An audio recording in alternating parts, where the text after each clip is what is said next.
Good evening, welcome back to my channel Manju's blog. সবাই কেমন আছো? আশা করছি সবাই খুব ভালো আছে। আর আমিও তোমাদের সকলের ভালোবাসাতে আমিও খুব ভালো আছি। তো দেখো, আজকে আমি তোমাদের ফ্যাসা মাছের ঝোল ঝাল দেখাবো। তো দেখতে থাকো। আর এখানে দেখছো ফ্যাসা মাছ নিয়ে নিয়েছে মা। আমি এখন মায়ের বাড়ি আছি। তা মা মাছগুলোকে ভালো করে কেটে ধুয়ে নিয়েছে। আর এখানে কড়াই তেল দিয়ে দিয়েছে। আর এখানে দেখো নুন আর হলুদ মাছটার মধ্যে দিয়ে দিল, ভালো করে মাখিয়ে নেবে। মাছগুলো দেখে বুঝতেই পারছো মাছগুলো কিন্তু খুব ফ্যাসা মাছ হলেও একটু বড় সাইজের ছিল। আমাদের এখান থেকেই যাচ্ছিল, তা মা দেখে মা এখান থেকেই নিয়েছে। আর আমি সকালবেলা চলে এসেছি মায়ের বাড়ি। তা মাকে বললাম, মা তুমি মাছটা সব কিছু করো আর আমি একটু ভিডিও করে নেব। তো দেখো মা একটা একটা করে মাছগুলো তেলের মধ্যে দিয়ে ভেজে নিচ্ছে। কারণ আমার মা না মাছ ভাজে খুব ভালো, মানে খুব ভালো বলছি এই কারণে, বেশি একটা কড়া করে মাছ ভাজে না। মা বেশ হালকা হালকা করে মাছটা ভাজে। আর এখানে দেখো মা আলু কেটে নিচ্ছে,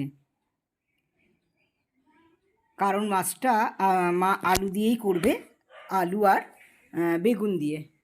মা প্রথমেই বলেছে যে মাছটা আমি আলু বেগুন দিয়ে করব। তা আলু আর বেগুন কেটে নিয়েছে আর ভালো করে ধুয়ে নিচ্ছে। একদিকে মা একা হাতে করছে আর আমি ভিডিও করছি বলে মা একটা করে কাজ এগিয়ে রাখছে। একদিকে মাছও ভাজছে এখানে, আর একদিকে আনাজগুলো ধুয়ে রেখে দিয়েছে। কারণ আমি তো কিছুই করতে পারছি না, ভিডিও করতে ব্যস্ত। তো যাই হোক, এরপরে মা আলু টালু ধুয়ে মাছটা কড়ায় বসিয়ে এখানে দেখো লঙ্কা চিড়ে নিচ্ছে, কাঁচা লঙ্কা। আমার মায়ের রান্না তোমরা হয়তো বন্ধুরা কি ভাববে জানি না, হালকা রান্না করে মা, খুব কম মশলা দেয়। মশলাটা মা একদমই পছন্দ করে না। আমি দেখেছি মা যে কোনো রান্নাটাই কাঁচা লঙ্কা চিড়ে টমেটো দিয়ে রান্না করে। এই হাবি জাবি মানে আদা রসুন পেঁয়াজ এক গাদা মা দিয়ে কিন্তু কখনো মাকে রান্না করতে দেখিনি, কিন্তু রান্নার টেস্ট সত্যি অসাধারণ। তা আমি মাকে বলি, মানে কোনো কিছু রান্না করার আগে মার কাছ থেকে একটু ফোন করে জেনেও নিই কিছু কিছু জিনিস, যে মা এই মাছটা করবো, এটাতে কি দেব। মায়ের কিন্তু সেই একই কথা, যে টমেটো কাঁচা লঙ্কা দিয়ে করো, আর কিছু না। তো যাই হোক, এখানে মাছগুলো সব ভাজা হয়ে গেছে। মা সব মাছগুলো ভেজে তুলে নিয়েছে। এবার দেখো এখানে সবজিগুলো, মানে বেগুন আর আলু কড়ার মধ্যে দিয়ে ভালো করে ভেজে নেবে।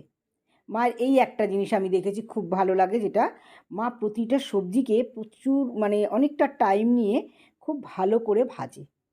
এটা আমি দেখেছি মায়ের এই ধৈর্যটা খুব, মা এতে রান্নাও খুব ভালো হয়। কিন্তু আমার তো জানোই, আমি তোমাদের বন্ধুরা আগেও বলেছি, রান্নায় আমি খুব একটা পরিপাটি নই, আর পারিও না খুব একটা ভালো রান্না। তো মাকে দেখেছি, মাকে দেখেও যে শিখবো তাও শিখতে পারিনি, কারণ আমি তো অনেক বছর চাকরি করেছি, যার জন্য আমি রান্নাঘর থেকে অনেকটাই দূরে থাকতাম। তো যাই হোক, মা দেখো ভালো করে আলু আর বেগুনটাকে খুব ভালো করে ভেজে নিচ্ছে। গ্যাসটাকে বাড়িয়ে দিয়েছে, কারণ ভাজার সময় একটু কড়া আছে না ভাজলে সবজিগুলো কাঁচা গন্ধ থেকে যায়। সেটা বুঝেও কিন্তু আমি করি না। দেখেছো কত জ্ঞানী মানুষ আমি। তোমাদেরকে আমি বলছি ঠিকই, জ্ঞানী ব্যক্তির মতো, কিন্তু করি না। এবার দেখো এবার দেখো মা এখানে হলুদ আর নুন দিয়ে দিল। হাসিও পায় নিজের কথা শুনে। তো যাই হোক, মা এবারে ওই নুন আর হলুদ দিয়ে ভালো করে ওটাকে আরও ভাজবে। উফ, সত্যি এক একটা কথা যখন বলি নিজেরই হাসি পায়। আর যাই হোক, ওগুলোকে আরও একটু লাল লাল করে ভেজে নিচ্ছে। আর এখানে দেখো কাঁচা লঙ্কা আর টমেটোটা দিয়ে দিল।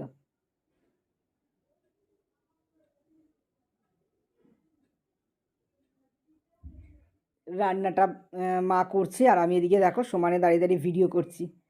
কাজ নেই তো কী করবো বলো, চলো একটু ভিডিওই করি, তা সেই জন্য ভিডিও করছি। মা কিন্তু কাঁচা লঙ্কাটা একটু বেশি পরিমাণেই দিয়েছে, সঙ্গে এক চামচ শুকনো লঙ্কার গুঁড়ো দিয়ে দিল, দেখলে তোমরা। এবার সব কিছু মিলিয়ে ভালো করে কষে নিচ্ছে।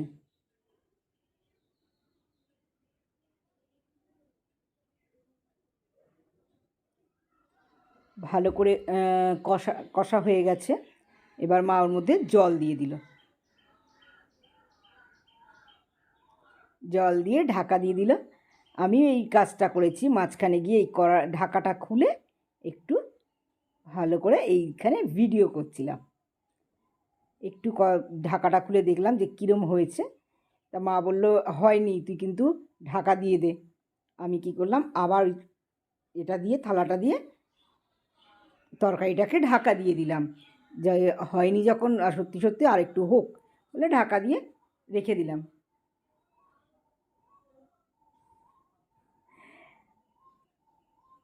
তো যাই হোক, ঢাকা দেওয়ার পরে সত্যি কথা লাস্ট ফিনিশিং যখন আমি মাকে যদি আমি বলে রেখেছিলাম যে মা ঢাকা দেওয়া আছে, যখন মাছটা দেবে তখন কিন্তু আমাকে ডেকো। তা মা দেখলো যে ঝোলটা একটু হয়ে এসছে, মানে কমে এসছে, আলুগুলোও গলে গেছে। এবার মা ওর মধ্যে মাছগুলো দিয়ে দিল। আমাকে তার আগে ডেকে নিয়েছে যে আমি এবারে মাছ দেবো, চলে আয়। তা আমি চলে গেলাম, গিয়ে ভিডিওটা করতে থাকছি আর মা ঝোলের মধ্যে মাছগুলো ছাড়তে থাকছে। যাই বলো, আমার মায়ের মতো মাছের রান্না আমি সত্যি বলছি কোনো জায়গায় আমি এত ভালো খাই না। আমার মা এত সুন্দর মাছ রান্না করে না, এখন তো করতে পারে না, কারণ এখন পুরোপুরি আমাদের ভাইয়ের বউ করে। মা তো রান্নাঘরে খুব কম ঢোকে, আমাদের বউ করে বলে মা রান্নাটা ছেড়েই দিয়েছে ধরতে গেলে। আজকে ও নেই বলে মা রান্নাটা করছে, আর সবচেয়ে বড় কথা আমি এসেছি বলে মা আরও একটু তড়িজুত করে করছে, কারণ মা জানে আমি মাছটা খেতে খুব ভালোবাসি। তো চলো লাস্ট ফিনিশিং দেখো, এত সুন্দর কালারটা এসছে, তোমরা বন্ধুরা কি বলবো, আমার তো ওখানেই খিদেটা পেয়ে গেছে। আর মাকেও আমি বলছি মা দেখো, কালার দেখেই যেন মনে হচ্ছে এক্ষুনি মানে গরম গরম খেয়ে নিই। তো এত সুন্দর দেখো, তোমরা একটু ফিনিশিংটা দেখো, আর বন্ধুরা সবাই তোমরা বলবে কেমন হয়েছে। আর লাস্টে একটা